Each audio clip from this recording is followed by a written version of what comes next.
Somehow we got disconnected. I don't know how, but I'm on. Well, I know how. Well, I'm on Wi-Fi now.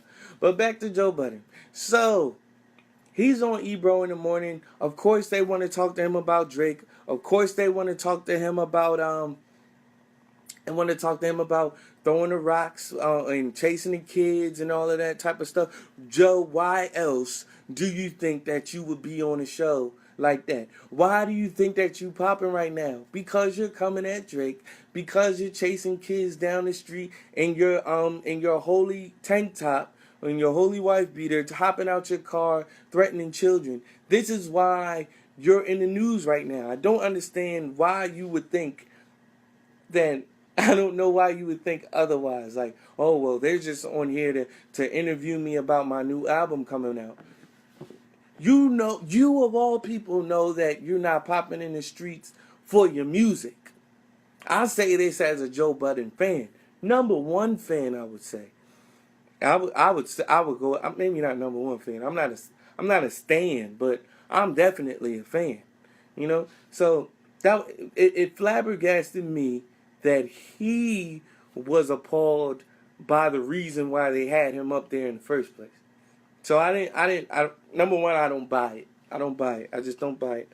But so he's on the radio station. He's upset that he's still talking about Drake. He's upset that he's still talking about another man. Like, you knew this stuff was coming.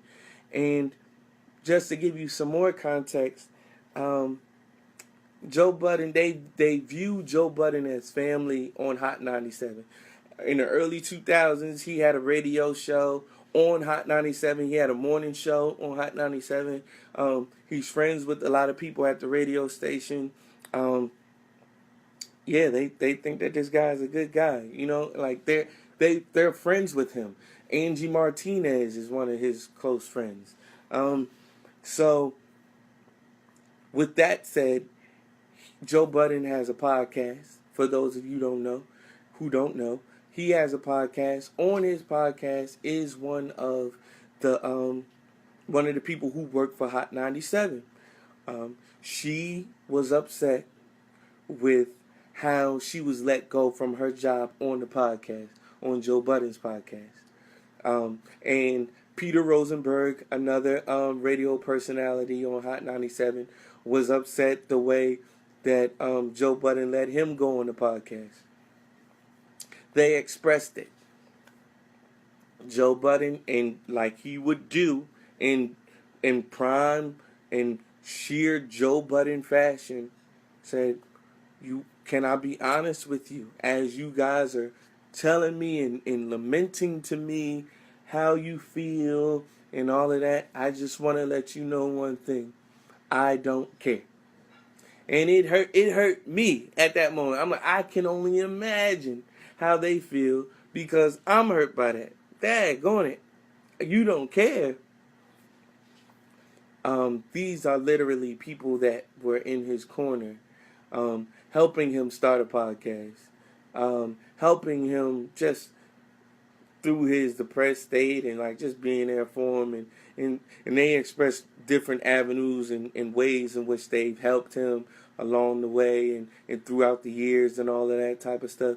His thing was, I don't care. I love y'all, but I don't care that y'all feeling the way that y'all feel. And to me, that was kind of contradictory, and it was kind of an oxymoron in some sort of way.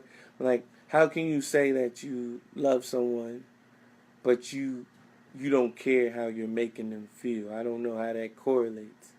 I just don't. I'm saying this as a Joe Budden fan, one of the biggest one you'll probably ever meet. It took me aback, but not in his defense. But I just want to analyze the radio show. And this is news. Like, you can look at it. I just want to give people a different perspective outside of people saying Joe is an a-hole, Joe is this, and he's showing his true colors. Like, bro, he's never been anything outside of that. In his music, he says that he is that type of person. Like, in being a fan of his and following him strongly since 2010, 2011. Joe Budden has been a major part of my life, helping me to like understand myself in so many ways and understand like just rap a little bit more and all of that type of. Believe it or not, um, I understood where he was coming from. He tweeted. I thought it was a powerful tweet. He said, "I am easily misread without context," and the reason why I can understand where he's coming from is because I had context dealing with him. But being a fan of his for so long, it's like you knew where he was coming from, and but it doesn't take away from the fact that that's just not how you treat your friends. It's not how you treat people that care about you. It's not how you treat people that have been with you through thick and thin, and people that know that you're like that you can easily just detach yourself from situations. It's made me think about my relationship with people and how easily I detach myself from people from time to time, and it made me think like, man, this is really how people feel when I say or do something like that. And yeah, I'm not going to apologize because I don't know if I had just cause or not. I'm not thinking about any situation in particular, but I know that I've done it on numerous occasions where it's like, well, it's mainly been like mostly like when I can tell like you don't care about this relationship, or I feel as though you don't care about this relationship like I care about it. And then I'm like, all right, cool. Because in my mind, I'm like, if you cared about it, then you wouldn't have done that, you know. And without a second thought, I'm lying. I'll give it a second thought, but I'll stick to my guns. I'm like, I'm out, you know. But just want to get like Joe. He has never claimed to be anything that you. He hasn't claimed to be anything outside of what you are seeing. Now you see him being funny, you see him being playful, you see him being jovial and all of that type of stuff. But there's another side to that man. Just like there's another side to all of us.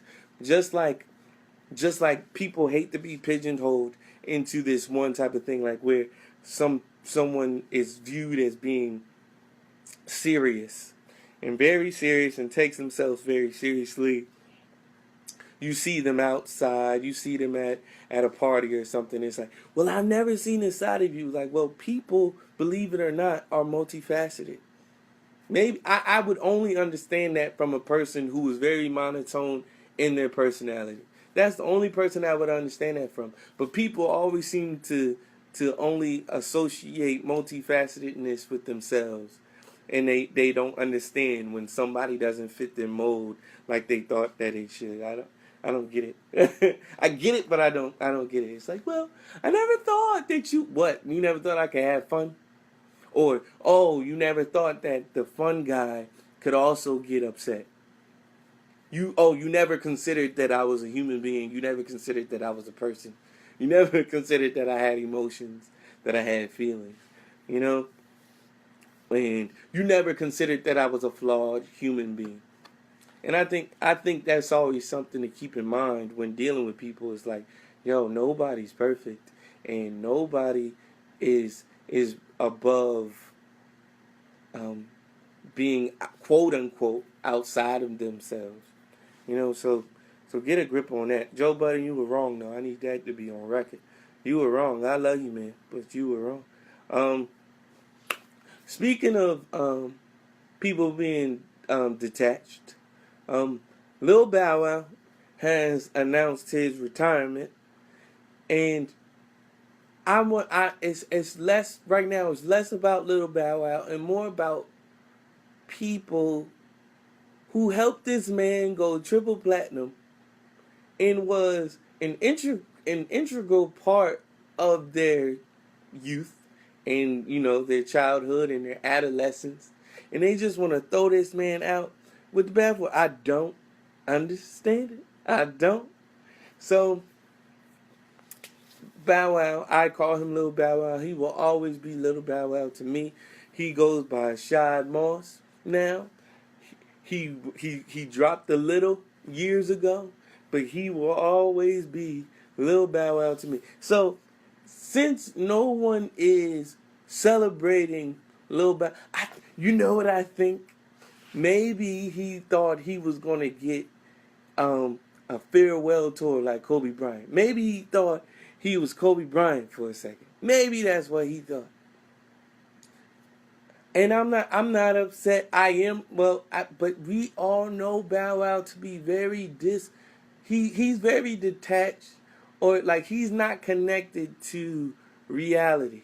Like so I think you all need to understand that, where he was talking about how he was going to go to the NBA. Remember the whole his when he was young, he was like, I'm going to the NBA. And when what else? Yeah.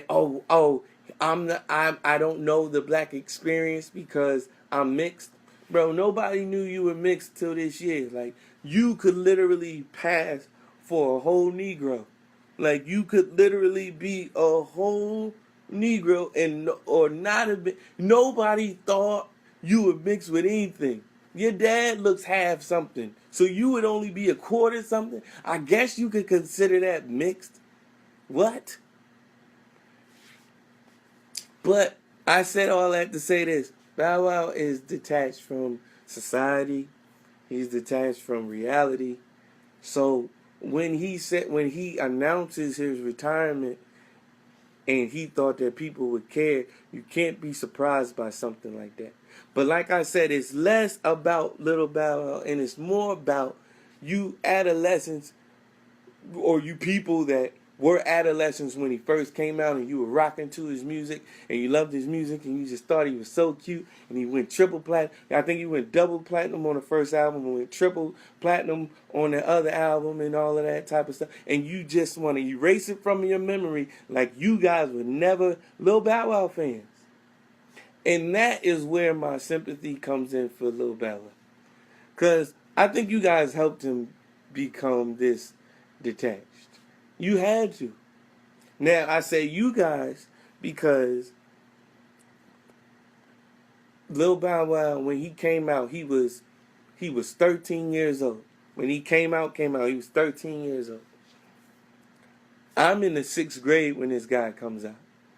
So imagine every single girl, like you're just getting into middle school. You're like you feeling like you're the man or some sort of, you're trying to find your footing. I was like, okay, well, I'm interested in girls. Girls at this age are interested in boys. You're not dating, but like you got a little boyfriend or a little girlfriend that you see in school and all of that type of stuff. All that stuff was occurring. So at the time when I'm supposed to be enjoying that part of my life, this little hazel-eyed boy with braids comes out of nowhere and he's rapping. And the song that he has is super dope.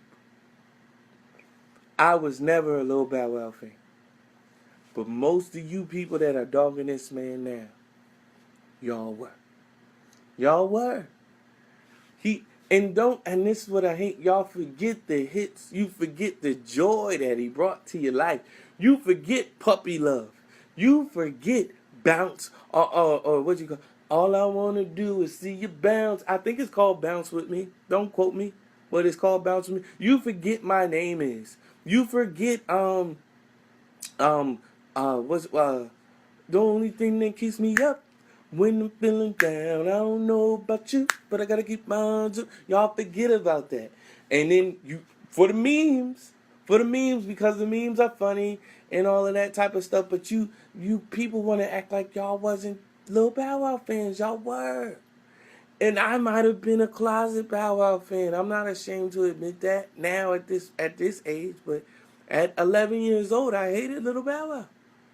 But what I hate more is y'all acting like y'all didn't help this man get to this point of delusion and delusion of grandeur, dare I say. Y'all helped it. So don't dog this man for saying or feeling like I think y'all care when I'm announcing my retirement. And then come to find out in such shameful fashion, nobody cares. What he should now let's talk about what he should have done. He just should have not made another album or put out another song. I think that's all that he should have done. He shouldn't have announced it. He shouldn't have announced it. I will give him that. He shouldn't have announced it. But y'all should not be acting like y'all didn't help him get to that point, man. Y'all did, man. Y'all did. So, Bow Wow, I wish you a great retirement, man. I can't even say that with a straight face. But I meant everything I said. I really did. But, Bow Wow, I wish you a great retirement, bro. He's 29. He's 29. So he's doing one more album with Snoop Dogg. He's doing one more album with Snoop Dogg. Or he's doing an album with Snoop. Like I'm saying it like he's done albums with Snoop Dogg his whole year. What he should do is not write his own raps. Again.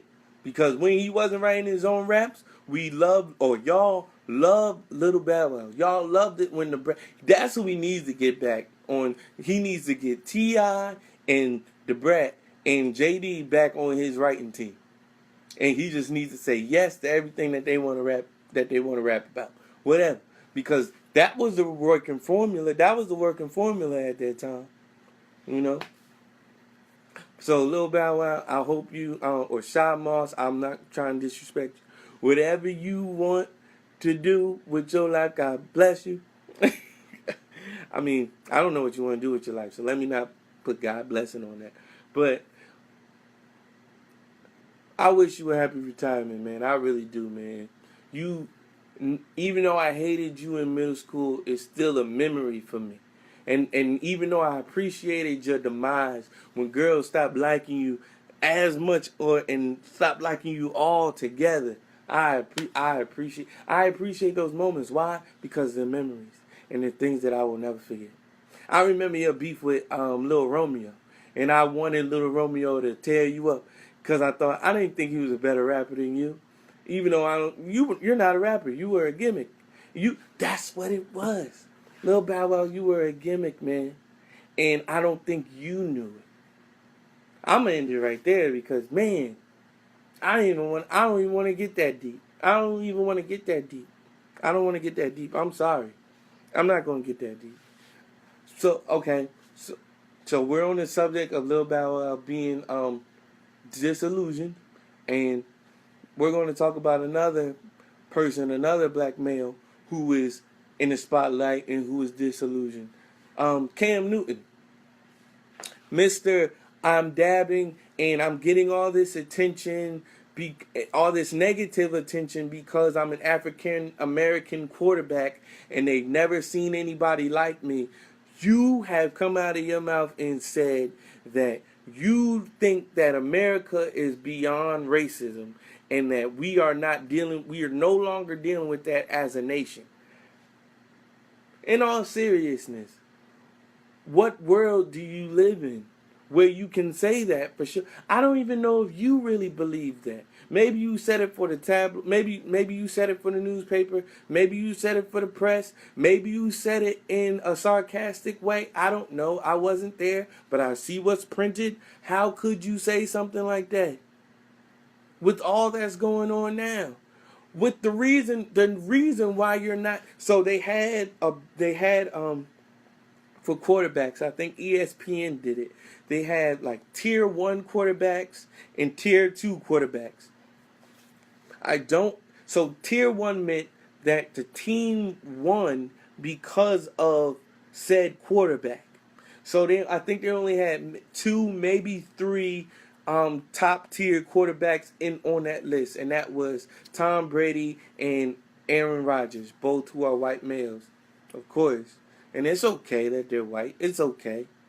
But when you're not top tier and you're in tier 2, and you took your team to the Super Bowl that year, and they for sure won because of you, that year and you're not top tier, you're not in that conversation with the Tom Brady's and the Andrew Rodgers, and the criteria is the team wins because of you, and you say race doesn't play a role, you say that racism isn't a factor in the way people think about you, you say when that lady writes you a letter telling you you shouldn't be dabbing, doing this because it sets a bad example for the kids, but Andrew Rodgers does this thing where it puts emphasis on his pelvic region. Not to say that's even provocative, but it's even more provocative than something that you're doing. And you say that it's not race. Race isn't involved when they're more enamored by the fact that you dab and you get into the end zone than they are about you getting fined every time you get a touchdown because you're handing a child a ball. You say that race doesn't play a factor? I don't understand. I don't understand how when the Panthers, you guys were unapologetically black last year, and we all loved your whole team for it. We loved your team for it. And and and you say that race and people were upset at you, and when I say people, yes, of course I mean white America. They're upset at you for being who you are, and you say that race doesn't play a role. Huh? Who paid you?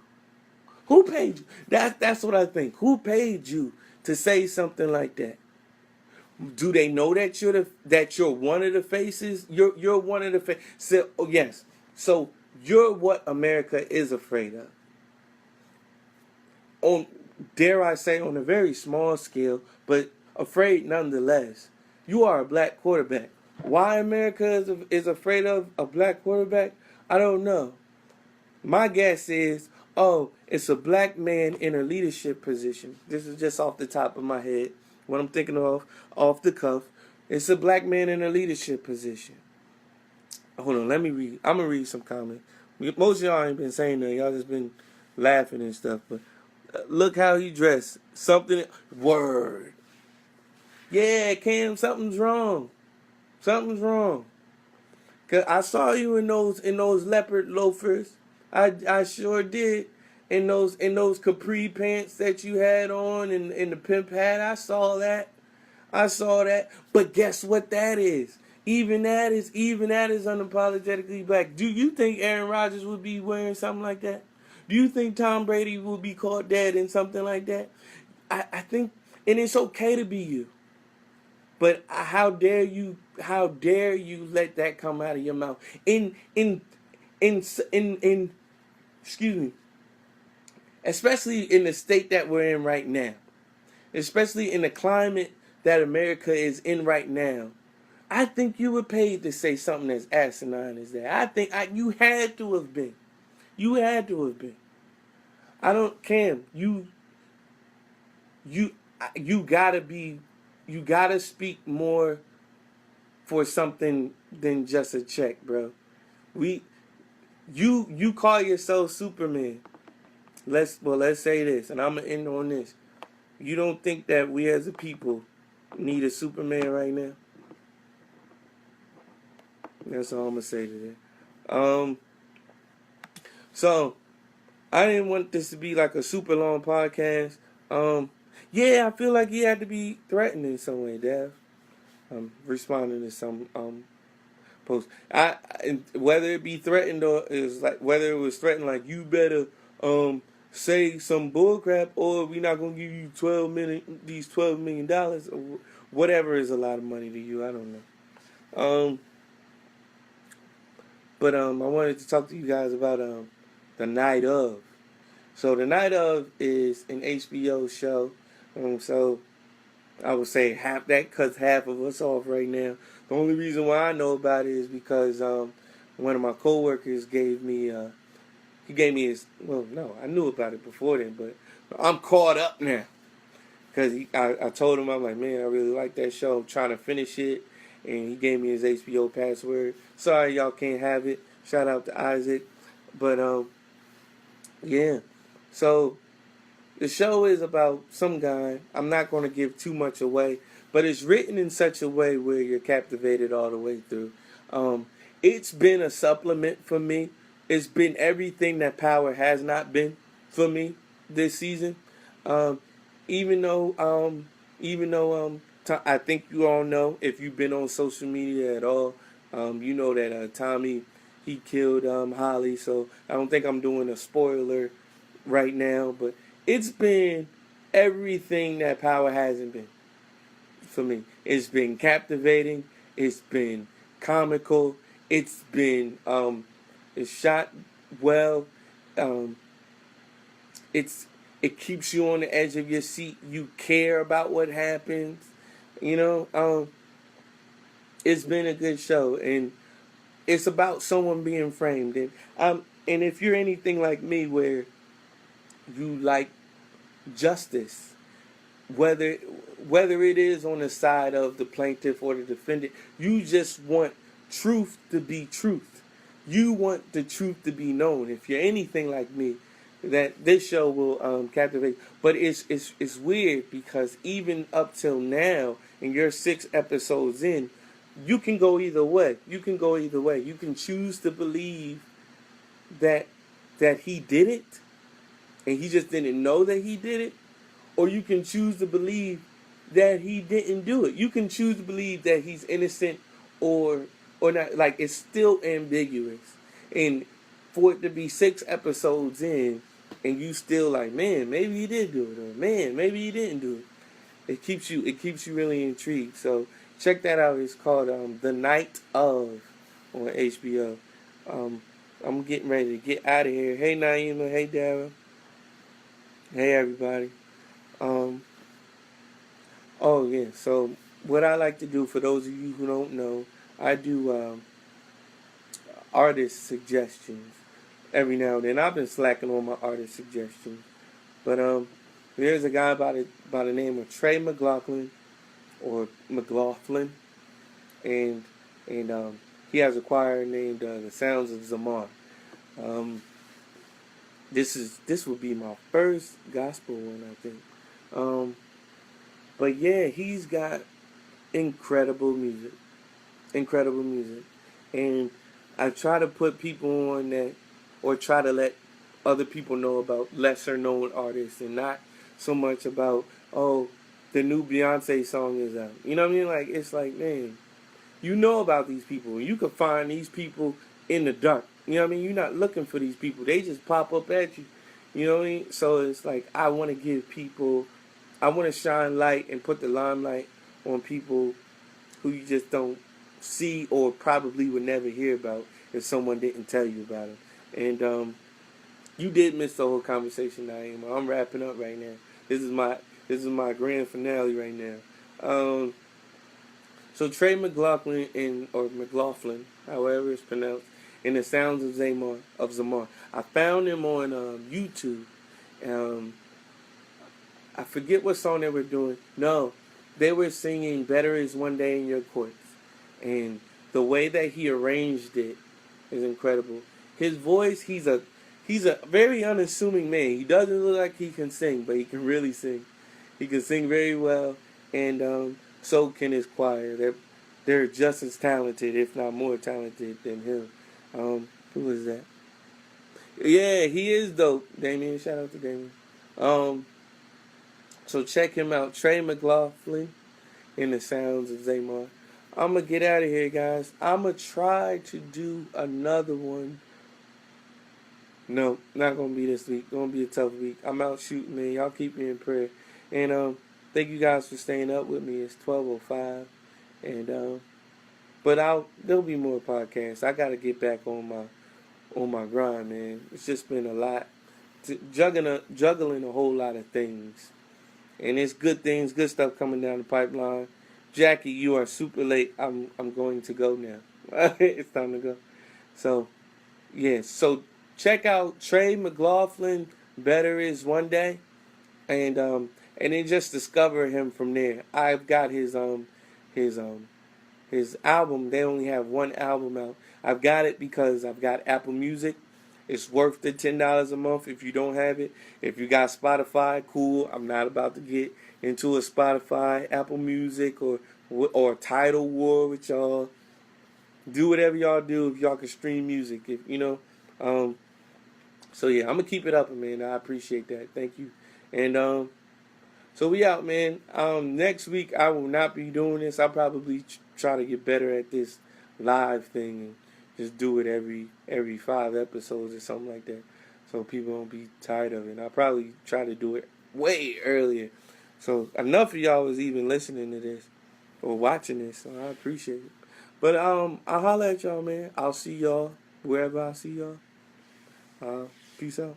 Peace, peace, peace.